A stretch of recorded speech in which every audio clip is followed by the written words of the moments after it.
กินข้าวได้อยู่บ่กินมื้อนี้แล้วหมกลายแต่เก่าแล้วกินลายกิน มันเป็นอะไรมัน อยาก บ่อยากปานใด10 โมง มากเอาแอปเปิ้ล ออกมาแต่บ้านเมื่อคืนนี่ครับมาค้างอยู่บ้านนาโซกอ่ะไก่บ้านนาทานมาน่ะมีร้าน2-3หลังฮะอยู่หั่นจน6 โมงเช้าน อนกลางคืนบ่นะ นอนบ่อยากหลับ หลานสาวมาแต่โรงเรียนตัวหลานสาวมาแล้วเซ็งแล้วบ่ได้อยู่บ่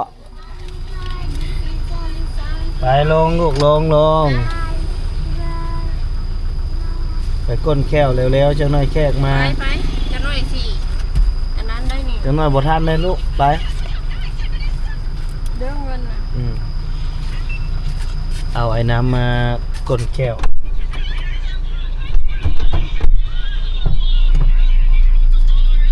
บายแล้วเอาแก้วมาอ้างพ่อเด้อ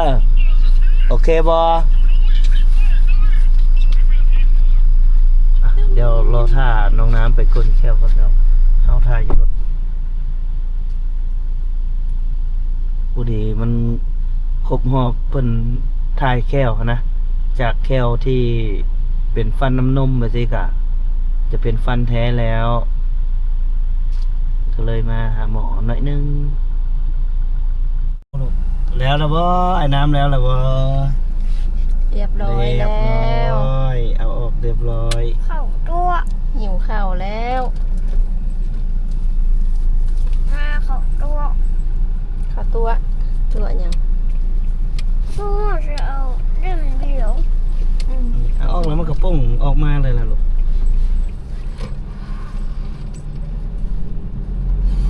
แขวแท้ออกเลยเนาะมันนี่แขวน้ำนมกะเบิดเหลือแต่แขวแท้แม่นบ่ไปรักษาบ่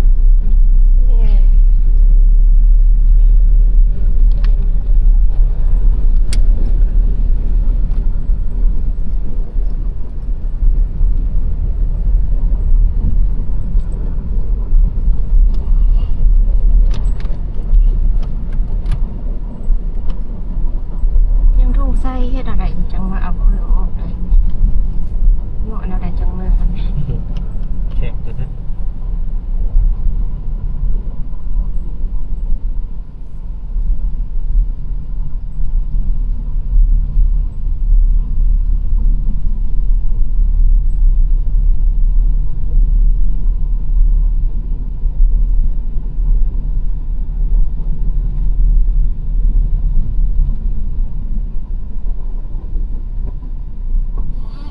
จับเหนียวแล้ว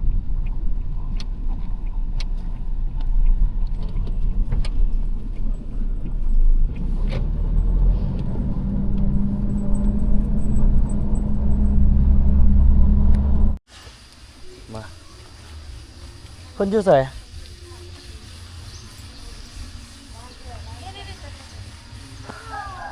มาเยี่ยมผู้ป่วยที่บ่เตียงพาไปตัดขาในมือก่อนนั่นเนาะอยู่ไหนไปขึ้นไปเยี่ยมมึงดูเดี๋ยวบ่เตียงกับมึงนู้บ่เตียงกะเราเป็นรู้คนหน้าแล้วคนนี้รู้สมุนหลาย เอ๊ะสาลุมเตียงกะ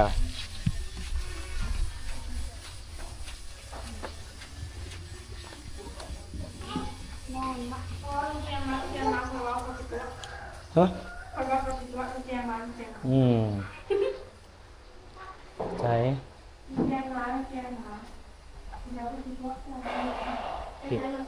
นอนวะ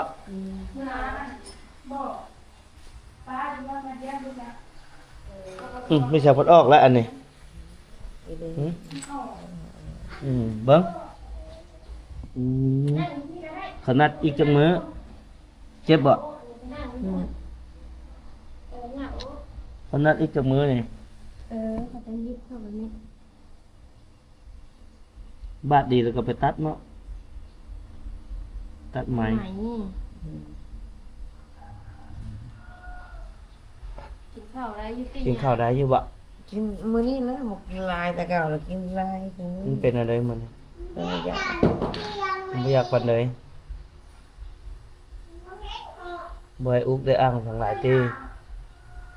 วางไม้มันกินได้เท่าแต่เช้าเลยนะบ่ได้กินลายนะ ว่าตอนนั้นมันอดหลายเทื่อแล้วมันหิวแห้งมันก็กินเอาแท้เอาว่าแหละหลังจากนั้นแล้วมันอยู่โตแล้วก็สิกินหลายซั่นเลยคน อืม เฮาก็ยัง อยู่ที่บ้านบ่ได้เจ็บติ บ่ได้เจ็บ เลือดบ่ได้ออกแล้วเนาะ ข้าวแดงแก้บีบแล้วข้าวบีบก็บ่ได้เจ็บ อืม ใกล้แล้วอย่าเฝ้ากินหยัง กินย่างไก่ฟ้า จะกินกินหมูเอาให้จะกินหมูแล้วมันบุกนี่ไปหมดกินหมูกินปลาเอา ไปแล้วเฮาจังหาแข้งมาให้เด้อ มันวงเหรอออกนี่ ลุงก็มาเยี่ยมบ่ มันมาแล้วคิ้ว อืม คิ้วเท้ามันนี่แหละเพิ่นมาแล้วเขาจะมาคิ้ว มาฮอดไว้เนาะเบิ่งกันบ่ได้นอนเลย มาแล้วรถมันสีเป็นไร มาเมื่อคืนนี่11 โมงกลางคืน มาจอดเลยเขาว่า ตอนเด้อ สิบ เนี่ยเด้อ 10 โมง มากับแอปเปิ้ล ออกมาแต่บ้านเมื่อคืนนี่ครับ ระยะเอา มาค้างอยู่บ้าน ที่ให้กินหมากยา บ้านนาโซกอ่ะไก่บ้านนาทานมาน่ะมีหัน2-3หลังฮะ แดง อยู่หั่นจน6 โมงเช้า เล่นจากมันบ้านเอา นอนกลางคืนบ่รับ นอนบ่อยากหลับ มาเลี้ยงเลยได้ มันตั้งบ่หลับ บ่รับกลางเว้นกับพลิกไปพลิกมาก็บ่รับ อืม พอกินทีนึงยาเอาก่อนได้อยู่ยาเราก็ยานั่นแหละเกี้ยง คิดหลายบ่มันจังบ่หลับเลยบ่ได้คิดแต่บ่หลับ ข่าวตอนเช้าเนี่ยโทรทำคำว่าเป็นยังคืดดังช้าทางคืดหัวรวมง่ายหัวรวมไม่ได้มองนั่นหรอบ างเทื่อมันก็บ่ยากเนาะ ดูแลระยะคนร้าย คิดแกทำเลยยันแต่เมื่อยก็ไปว่าหลับ คันว่า คืดช้า คันว่าเบิ่งคันว่ามีล้อนั่นแหละ5 ล้อ พอได้ออกไปนั่งไปหยังคอยเนาะ เนี่ยต้องอย่าไปนอนร้าย อืมเดี๋ยวเอาสามโนไปแลวมันมีให้เอื้อแดงครับพาไปศูนย์คนพิการฮะเอาสามโนไปถ่ายรูปนี่ถ่ายรูปไปขอล้อนํเขาได้อยู่ขอล้อขออีกหยังอีกก็เสนอเขารถแข้งอีกหยังให้เอื้อแดงแหละอยู่ไกลพอศูนย์คนพิการอยู่แต่แค่ ไป นี้ พลิกมาพลิกไปพลิกมารับบ่รับ อาลาโอนเงินมาให้300,000ปลาย ไอ้น้องเขาก็มาเยี่ยมเบิดนะอืม ได้นะไอ้น้องมันไหนแล้วกัน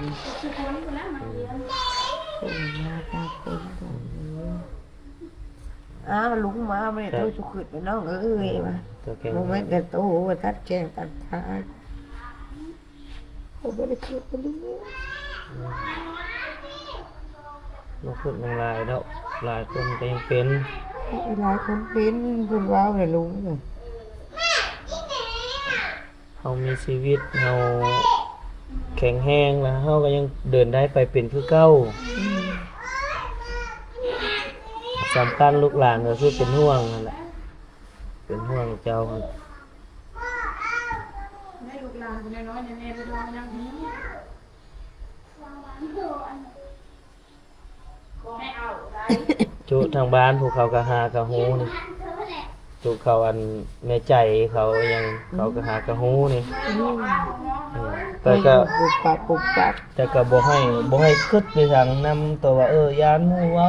ไปปัวแล้วเป็นนั่นนั้นเป็นอันนี้มาแหละบ่ให้คิดนั่นนั้นน่ะเฮามีชีวิตมาแล้วดีแล้ว เบิ่งตอนเฮาไปไหมคนไปไหมคนอื่นไปไหมแม่นบ่ผู้ที่เขาไปแล้วบ่ได้กลับบุญเขาบ่มี เราพายชายอันนี้เราว่าน้องเราติ๊กปากกับมันแกะทันแจ้งกันเราเอง อันนี้แหละเฮามั่นใจนํว่าเฮาไปบ่ใหญ่เพิ่นกวดคักแน่แล้วเพิ่นฮู้เพิ่นอีหยังแล้วเพิ่นจังได้ผ้าได้ตัดบ่แม่นทางห้าวตัด มันเต็งไปเต็งมาแต่นี่นะปานคันไหนนั้น คันมีล้อยังว่า นั่งรอแล้วออกไปหั่นเลาะไปตามกลางบ้านนั่นก็ได้ คนมาลิ้นกัน มันนอนอยู่ในนี่เสือก็ซ้ำกับยังป่วยอยู่ก็แล้วให้เพิ่นไปขอเบิ่งล้อหั่นบางเทื่อล้อเขายังมีสต็อกอยู่ก็สามารถเอามาได้เลยให้ปลาแดงให้เขาแดงเขาอันนี้แหละ เมื่อกะลูกเข้ามาลิ้นน้ำก็กะลูกนั่งอยู่ ก็ยังนั่งในล้อก็ยังใครได้ ลูก ไปให้ น้ำ เป็น คนมาลิ้นน้ำนะลูกน้ำ นั่งในล้อมันก็ยังสบายได้ มื้อนี้เราบ่อาบน้ำมื้อนี้ แล้วยังมาออกมา อย่าพาให้น้ำทึบไปเด้อ อืม เสร็จเอาก้อนกับเป็นกระเตยคุยกระถามทึดๆเป็นห่วง อืม เมื่อบานเมื่อกี้นี่ก็ได้คุยกระถามว่าเป็นอะไรจันแรกเป็นอะไรเอาแข็งแห้งแล้วเขาก็ดีใจบ่ให้คิดอย่างไรละหาเบิ่งตัวที่มันเป็นประโยชน์ตัวที่เห็นละคนหลายคนกับบ่ได้พิการมาแต่เกิด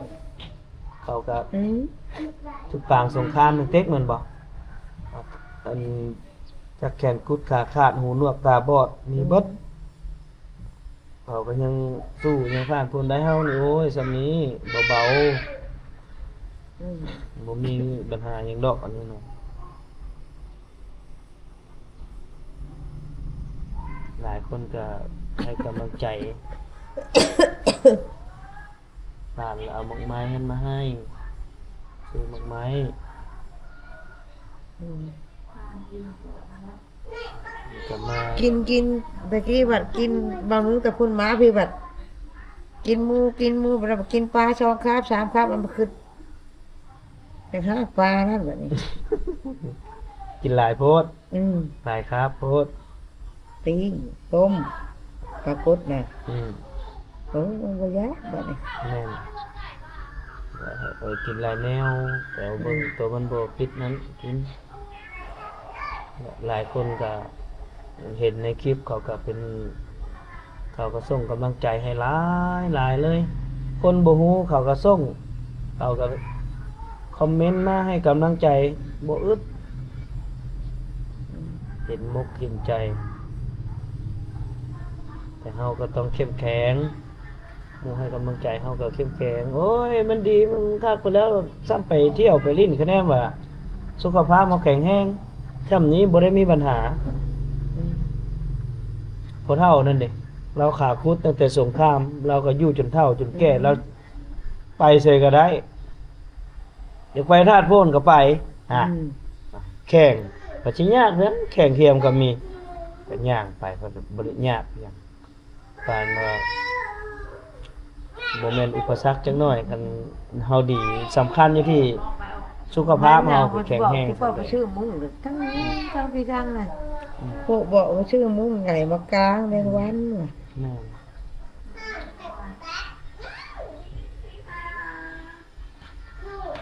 หลานสิบ่ได้อยู่น้ำหึงเด้อเพราะว่ายานรถติดรถอีหยังรถหลาย แม่น่ะ ยากหลาย เปิ แน ดเรียง ว เปิดเว้น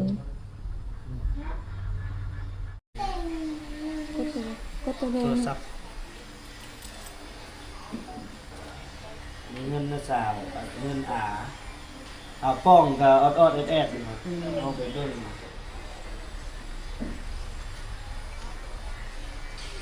300,000 หลัง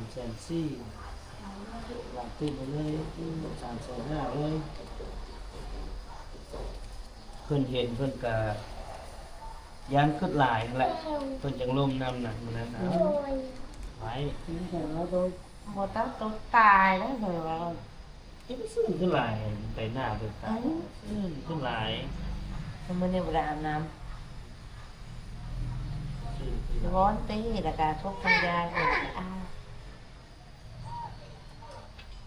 จังว่าอีกเดือน1 2เดือนเฮาก็ซอยตัวเองได้แล้วมีปัญหาแล้วเนี่ยคันว่านึกเคยมาฮอดอันยมราชเนี่ยอยากได้สังกะสีก็ขึ้นไปเอาเลยยมราช อื น่ะ ม มันก็ยังเสียดายอยู่ว่าเมื่อเพิ่นเลยบ่ไปขึ้นไป มันก็เห็ดน้ำเขาหยอดเขาอันนี้มันแบบนี้กับหมอผีเลยได้ค่าแบบ มันดีแล้วบ่ย้านก็ได้ว่าบ่ได้ดำนาซ้ำนี้หั่นนะโอ้ยบ่ได้อยู่ ไม่มันเลยนะปากมือ ทุกวันอย่าได้หมอก็คือ นี่มาแต่ไอ้น้ำมาร่อนแก้วเพิ่นแก้วเพิ่นคงน้ำก็เจาะล่ะมีมื้ออื่นก็แล้วล่ะน้ำก็ได้เอาก็เตรียมให้อ้างแล้วมันจังน้อยก็สบายต่อฮอดเฮือนแต่ว่าสิต่อฮอดเฮือนนั้นน่าจะเป็นเดือน11จังสิได้เฮ็ดสิเฮ็ดอ่างก่อนทีช่วงยามฝนนี่เฮ็ดอ่างกับเจาะน้ำแล้วก็แล้วแล้วเล่นท่อเล่นอันนั้นน่ะเดือน11พุ่นจังสิเฮ็ดเพราะว่าจังน้อยมันก็ฝนก็ตกคนก็เฮ็ดนา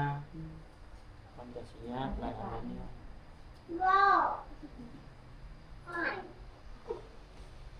เอาแต่แบบนั้นล่ะเด้อน้องสาวเด้อรักษาตัวเองรักษาจิตใจนั่นแหละทำเฮ็ดใจดีๆต้องคิดหลาย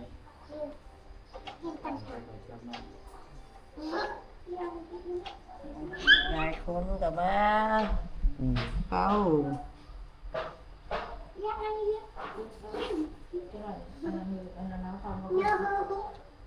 ก็คือยังไงลูกหลานก็โอ้ยเจ้าดีเจ้าซื่นมานี่ก็ดีใจเจ้าแห้งแล้วล่ะนี่ก็ต้องขอบบุญขอบคุณขอบมกขอบใจห้องหมอนครพนมที่ว่ารักษาแบบกันที่ว่าแล้วก็รักษาแบบไวทันใจแล้วก็ตัดสินใจเด็ดขาดบินปัวถึกวิธีจนเฮ็ดให้คนที่ว่าซ้ำกับว่าตายแล้วไปฟื้นอยู่พุ่น บริจาคค่าที่เวลา ก็ต้องขอบใจทางแพทย์หมอทางฝั่งไทยหลายๆ ที่เอาใจใส่ต่อเพิ่นแล้วก็เอาใจใส่คือเดียวกับคนภายในประเทศเพิ่นขอบใจหลาย เพิ่มเลยคือคนลาวคนไทย ๆเพิ่นก็บริรังเกียจเฮา อืม มาจากลาวมาแต่ไทยต้องเบิ่งคนไทยก่อนคนนั้นก่อนขั้นตัดผ่าตัดอันนี้ก็ยังเพิ่นยังแซงคิวให้ อืม สำคัญเพิ่นเบิ่งผู้ป่วยที่ว่าเคสใดจำเป็นกว่าอยากต้องการผ่าตัดไวกว่าเพิ่นก็จนยกเลิก3เคสแมันบ่ ยกเลิก3เคสว่าเคสแล้วถึกเที่ยงคืนแบบนี้แล้วอันนั้นให้เป็น5 โมงแล้ว หมอเพิ่นเลื่อนให้นะเนาะ วันเรือนให้เป็น5 โมงแล้ว เลื่อน3คนนั้นไปต่อนั้น จริงแล้วถึกผ่าเที่ยงคืน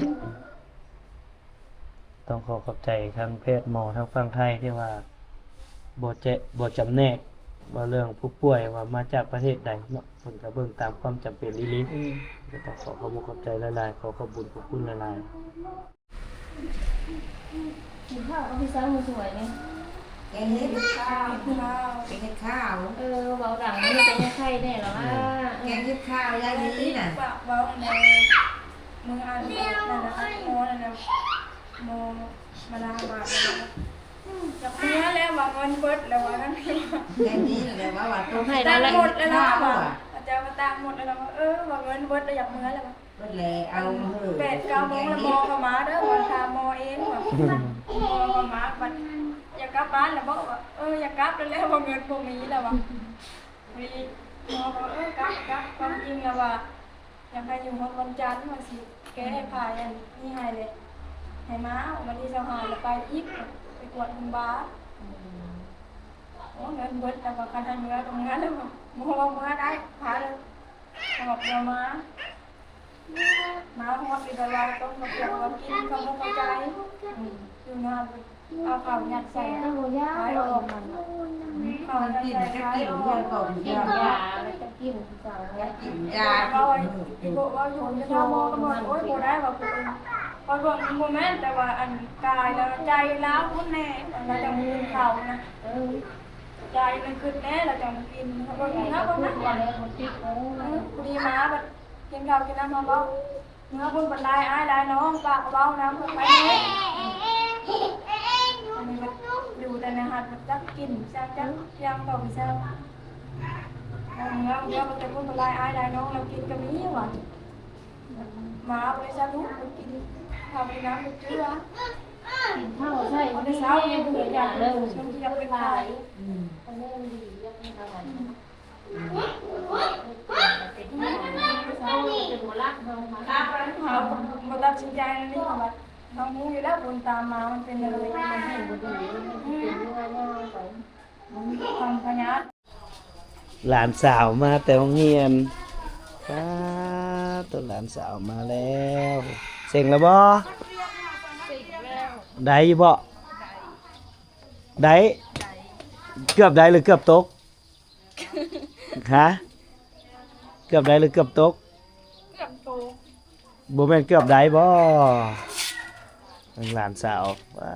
ตัวเสียงไหนบ่พี่น้องเบิ่งสีหน้าก่อนเบิ่งไปหน้าไปตาเพิ่นเด้อว่าเสียงไหนอยู่บ่นางตาหวานยิ้มใส่กล้องนั่นบ้าวได้เร็วเร็วเร็วยิ้มเป้ยน่าหลานสาวได้พี่น้องเอ้ย เด็กเหรอ ดูสาวเสื้อแดงนี่ซื้อหยังเบิ่งถามมันก่อนมัตตะวันเสื้อแดงนี่ซื้อหยังฮะให้ถามมาบ่ แม่น เออมาถามก่อนว่ามาเบาถามก่อนไว้เร็วเร็วซื้อในใดฮะซื้อหยังฮะโมเมยังเฮียนอยู่บ่ห้องใดเส็งละ เสร็จแล้ว เกือบได้หรือเกือบตก ตก เกือบคือบอกกายมันบ่มีผู้ให้กายบ่ แม่บ่มีมูลิน โอ้โตคนเดียวมันก็ตกแน่นอนแหละเนาะก็ต้องกายน้ำหมู่เพิ่นว่าตอนเฮียนละเฮียนเอาความรู้ตอนเซ็งละเซ็งเอาคะแนนเด้อเอาไปใส่บ่ละตุ๊ก็ไปละตาวานก็ไปแล้วเอาบาทนี่เฮ็ดจังไดเสิ่งขึ้นห้องมอหยัง ม.6 ปีหน้ามหกปีนี้มห้าอยู่ในโรงเรียนเราเป็นหยังไงศิลปะกีฬา บ่ได้เป็น ไม่เป็นหยังเลยหัวหน้าหน่วย บ่ได้เป็นโอ้ อาทิตย์หนึงไปโรงเรียนจักมื้อ มือหนึ่ง เป็นตาสัมภาษณ์อยู่บ่เนี่ยโอ้ยเอาสาวบ้านใหม่สาวมห้าปีหน้ามหกแต่ตกแล้วมห้าอีกคือเก่าอยู่มห้าจัก4 ปีเด้อจังเป็นอัน 4 ปีนี่แหละ จังเป็นอันน่ะเขาเอิ้นว่าดาวมห้า ดาวนี่ เป็นดาวมห้า